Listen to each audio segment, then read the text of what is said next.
Hello, welcome to this week's episode of. I guess it still bears boldly go, Yeah, it is. but we've split Disco Corner off into its own thing as we finished our look at the films, but Disco Star Trek Discovery is still ongoing, and we didn't want to just stop discussing the show. This Yeah. week we are looking at. I've accidentally started playing the episode. I got the name up on Netflix so I could see what episode we were looking at, and it started auto playing. Yeah, we're looking at episode 11, season 3 of Star Trek Discovery, and it's called Su'Kal. Yeah, so I have two very conflicting views on this episode. Yeah. They're not conflicting, they're just Mm. opposite ends of feelings for different reasons. I mean, we've discussed this very briefly before we started shooting. Spoilers for this episode for anyone who's watching. Of course, but I mean, we do post a week late, so if you are watching us and you haven't seen episode 11 yet, that's your fault, not ours. So we've given you time. But yeah, I think with what we briefly discussed before we started shooting, I agree with you. I think it's still more of a case of let's see where it goes. Yeah. I think it's part of it is the problem of us over speculating what it could be, right? So and when you do that, you pull from information you know. So when it's something you don't know, it feels just like, oh. I think it also felt like, because obviously spoilers. Let's just go for it. As we're beating around the bush a bit, you find out what caused the burn in this episode, and it is a mutated Kelpian who has grown up on a Dilithium planet, and so when he shouts, well, it's when he gets particularly scared and angry. Yeah, so it seems to be like that his emotion is amplified by the dilithium and the radiation. The implication would be when he lost his parents and everyone else on the ship is when the burn happened, and he's been raised by holograms his whole life. I mean, the episode as a whole was outstanding, absolutely incredible. Again, I mean, and a wonderful using the lore of Star Trek with holodecks to create essentially a fantasy. It was obviously Saru in particular shedding his Kelpian skin to reveal the activity. They tried to head through the Nexus. They struggle, but they managed to figure a way through with the help of Book and beam down to the ship. It is Michael, Saru, and the Doctor. The Doctor begins with H. Hugh, yes. And they all are in different clothes and different species than what they were. Michael is Trill. Yep. The Doctor is Bajoran. And Saru is human, giving Doug Jones a chance to just be Doug Jones, which is quite nice. My wife watched Will Wheaton's interview with him regarding this episode today, and apparently Doug Jones said that he found it quite a good challenge because it was finding that balance between the physicality of what Saru usually is, and obviously then just being in his own, admittedly lanky human body, but he's nowhere near as lanky and long. Possibly one of the best, and we've discussed it before, how he's one of the best creature actors around. I think as far as obviously the practical effect style creature actor goes, I mean, like the only person really that can come close is Andy Serkis, and he's more of a mocap guy. I mean, they're heavily overlapped, the art form that is, But I mean, the especially when Jones has to wear the suits and the makeup and the prosthetics and everything like that, his work is ever more impressive. There's a moment because whoever played his name is the title of the episode, but I've already forgotten it. yeah. The child. I mean, an adult now, but yeah. And a significantly older adult, but still in a childlike state. But somehow alive longer than they should have been. Something's been. But again, that's alive. The mutation. That's yeah. But they, whoever played them, did a fantastic job, and I love the Saru walk. Yeah. And he did it as he was fleeing Michael at one point, and it's the same walk, but such different personality. Yeah. In the walk. And it's just a moment in the episode that I really liked. Oh, so did I. And I think I don't know whether you noticed it, but when Saru first realizes that he's not Kelpian, and he says, "My heels are touching the ground." Yeah, and it's such a wonderful line that's easily missed. But like just exactly the right line. One thing that did make me laugh is a theme of this episode is Michael concerned for Saru's objectivity and calling him out and not being objective. And it's like, come on, Michael. Yeah. Like, when was the last time you were objective? But then I suppose, if anyone's going to know. Yeah. Yeah. If anyone's going to worst Vulcan alive. Yeah, true. She it was another good episode for her as a character, I think. It always is. Well, I mean, I get, as I've said in previous episodes, I think like season 3 has made a very like solid effort of making sure that she isn't the central character anymore, and kind of allowing others to share some of that burden. That she's, I mean, for the most part, her arc is done now. She doesn't need to be the star anymore. Like, the star now is the ensemble cast. And this season has really fleshed out the cast some more. I think you started building them. This is which brings us to the B plot of the episode. Yep. Captain Tilly. Captain Tilly, yes. Some Star Trek nerdery first. What kind of caught me off was everyone like, you're going to be acting captain. When I was made acting captain the first time, etc., etc. But it's assumed that the first officer takes command when the captain is not on the bridge or the ship. Yeah. Like, no one was like to Riker every week, you're acting captain now. It's just, the job.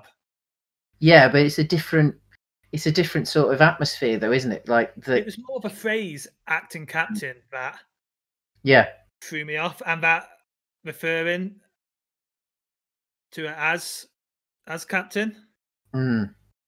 Like, I always just assumed the first officer was in command. I think because the captain wasn't on board. Yeah, it wasn't. It was a shift pattern or something like that. But because which is something actually really nice that I've noticed in my TNG rewatch. They reference shift patterns a lot. Actually, it's something that you completely overlook. And obviously, Data gets a lot of the night shifts, but it's something you can completely overlook. But they. In this case, obviously, Saru went to an incredibly dangerous situation. That there was a chance they weren't coming back. So she very much was acting captain because she was fully responsible for everyone. It wasn't a case of like she was shift leader. It wasn't just that it was her turn on the rotor to take the seat. She was the captain's not on the ship. Yeah, she was captain at that point. Tilly, even in season 1 when this show was not my favorite thing in the world. Mm. Tilly has always been the bright spot in the show. Mm. And yeah, like I say, loved her since season 1, and that just felt like it really came together for this. Mm. Like, it was a good B plot, and seeing her take the captain's chair. I mean, it was nice to see Tilly rather than Killy, because obviously Tilly is fully aware that Killy exists, and has seen Killy and has had to pretend to be Killy, and obviously there is a she's nervous, but there's a stony resolve. There is a stony resolve, but it's through sarcasm. Yeah, like she takes the piss out of the villain, as opposed to some, like, she's a scary lady. Yeah, and then and that's the thing. Like, obviously, the writers of the show had the choice of you could have just had Tilly take a leaf out of Killy's book. Obviously, she's fully aware of this character. Well, this person, she's fully aware that inside herself there is probably some Killy. So she could have just pretended to be Killy for that situation, for the standoff, or she could have done something else. And I think, like, beautifully written, beautifully executed, and it suits the character. She does genuinely command authority as well. Like when they're coming up with plans and stuff. Her orders to Stamets. Her orders when someone's giving us some information. She's like, let's handle one disaster at a time. Like, she owns the chair. I think she's... I liked the little reveal that the engineers put a little rivet on the captain's chairs as well, that captains throughout the years play with. And she was so good. And when she threatened to blow up Discovery, rather than, and obviously she didn't get the chance, but I completely believe she would self-destruct that ship. She tried to. The computer wouldn't let her. Oh yeah, the computer is. She knows full well that she could try to destroy Discovery. Yeah, the ship is sentient. Discovery would not let that happen. Of course. I didn't even think about that. Yeah, because that data has to. Yeah. Discovery is undestroyable in regards to internally. Essentially, yeah. Because the ship has to survive. And the sphere data will always find a way out. Yeah, it's driven to survive. Yeah, so obviously at the end of the episode when Disco is hijacked and the villain, I loved the big tentacle things that came out of the villain's, like, and that's how it jumps with the ship. Yeah, so they almost, yeah. It does look like it's potentially they've stolen some Borg tech at some point. Yeah. But then who knows what the Borg are at this point? True. Like, are they completely eradicated? So, I feel like they're the kind of thing you can't. Or have they suffered from the burn as well? And are they stuck in a different quadrant? So, because obviously the Borg had been pushed back by the time of, say, Picard. The war is essentially over. Like, they're always an ominous presence. The Romulans are hanging out on a Borg cube. So they're always there, but who's to say? So on the whole, I think another absolutely magnificent episode. I think it got some nice moments. Yeah. Concern for you bubbling up again was quite. It was very good. Like, I think there's certain things that like. But actually, that was the other thing that got me. Go on. In regards to, we've talked a few times this year how the kind of drama Discovery has to have emotional stakes that older Star Treks didn't necessarily have. Like, the conversation between Stamets and you, where you was like, "Oh, I need to go down because I think I can help people," and he's like, "Oh, but it's not safe. I don't want you to go." It's like he's also the chief medical officer. It's his job to go down. Yeah. So, but I mean, there's a real nice balance with all of that, because there's so many things that, like, they could push this a bit too far, they could push that a bit too far, like just not too far, just like go over the same material over and over again. Said before, it's not necessarily the Star Trek of old, but it's what Star Trek needs to be for now. Yeah, and I think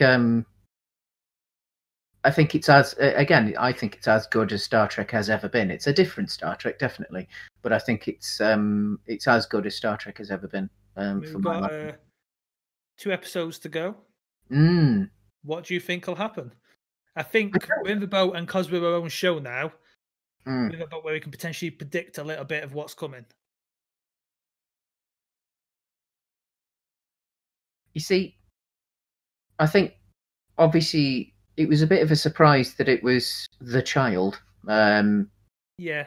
That was the cause, but I think obviously you've then got the question of how and why did they evolve so quick? Like, why did they mutate to become this? Like, what or who did it to them? I'm not sure if anyone did it to them. Otherwise, it's just living on a. It's not like it's a planet rich in Delirium. It's a Delirium planet. Actually, no. They did explain. They hypothesized that it was because the mother was pregnant, but at the time of arriving there, so potentially it was while the baby was still forming that it became something.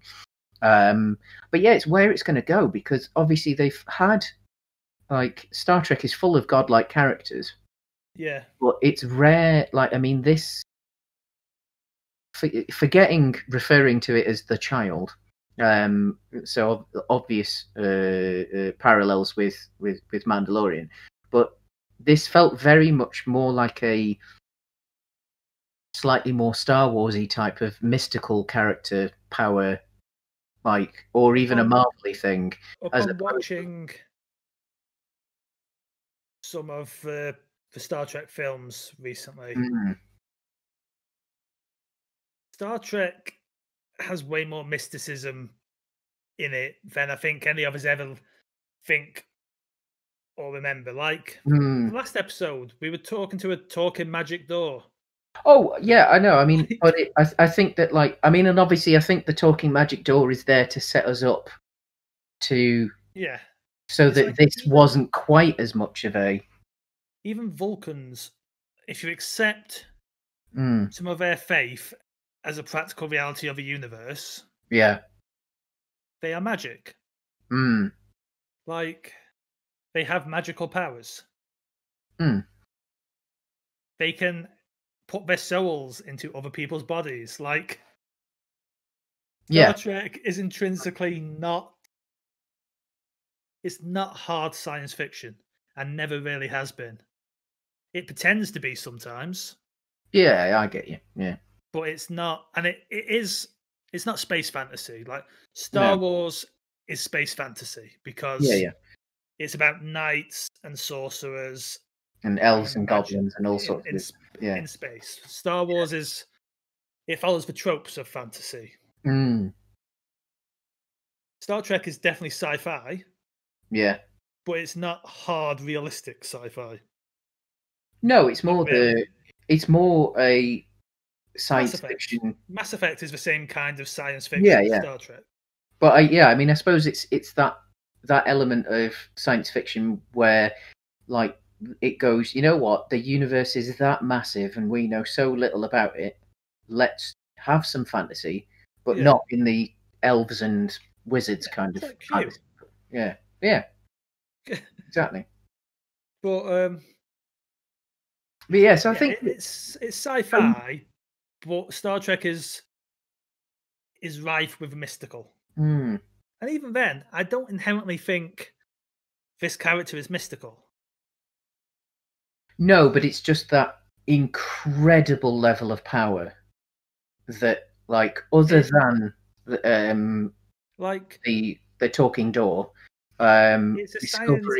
Discovery hasn't come across a character like that. A psychic link to godlike is not a word I would use to describe it,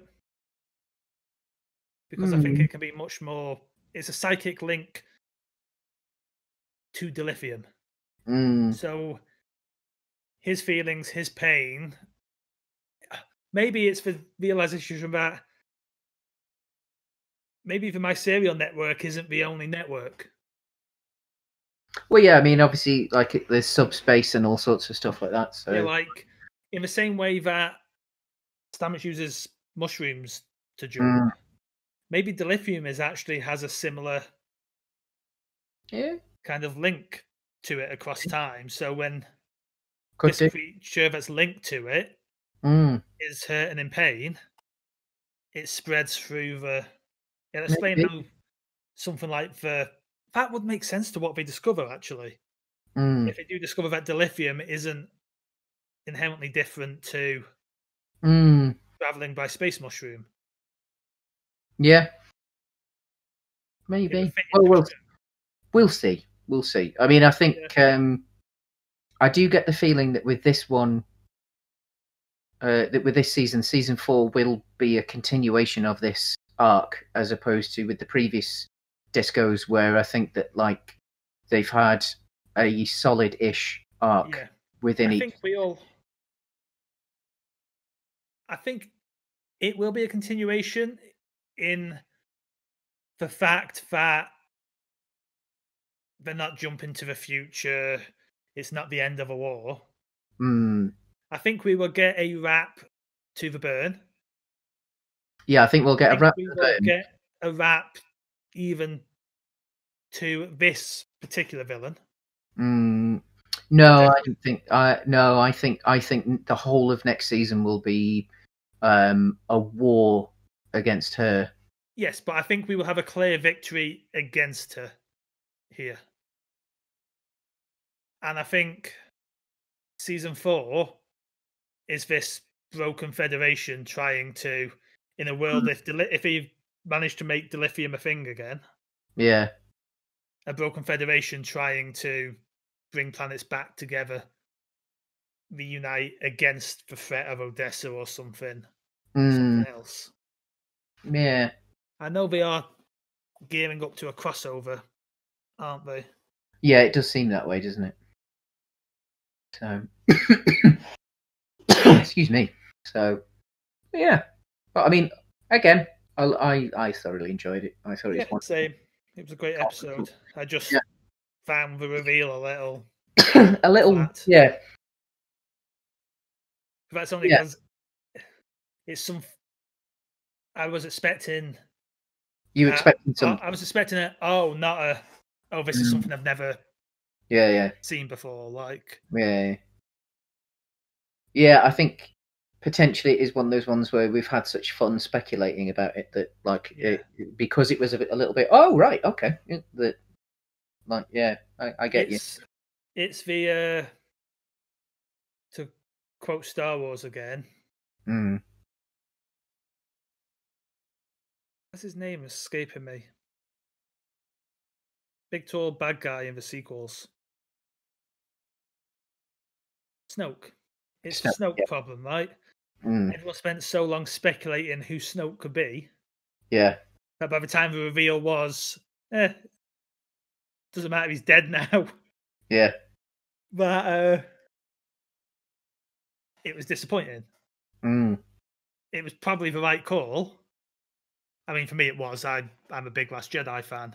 I think it was definitely the right call, but then I wonder if we'd got Trevorrow's Duel of the Fates, whether they'd have elaborated in a different way who he was. Fair, even the Rise of a Skywalker reveal of who he was, I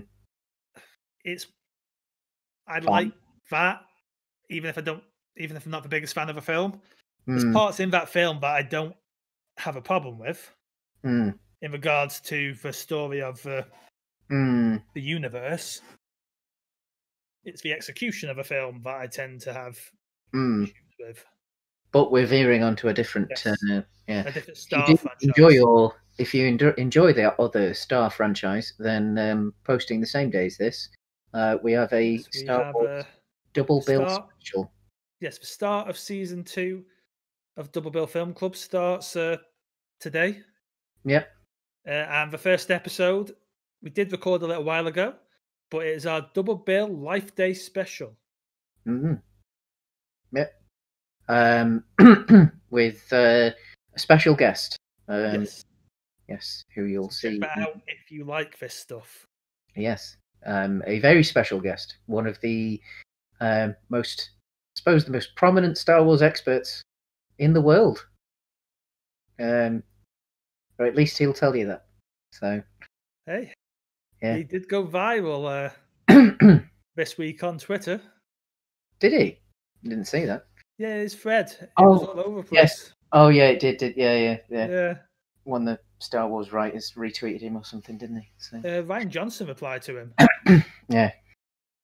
So, I mean, he does get some big names on his radio show and on his dedicated Star Wars podcast. So, yeah, if you like really good professional Star Wars talk, as opposed to our not so professional Star Wars talk, then yeah, like watch our Star Wars special out today. Yeah. So, and until next week for a roundup of episode 12, that is our short trek in Disco Corner done for the week. Remember, enjoy the disco. Live long and prosper. Live long and prosper. There we go. Right.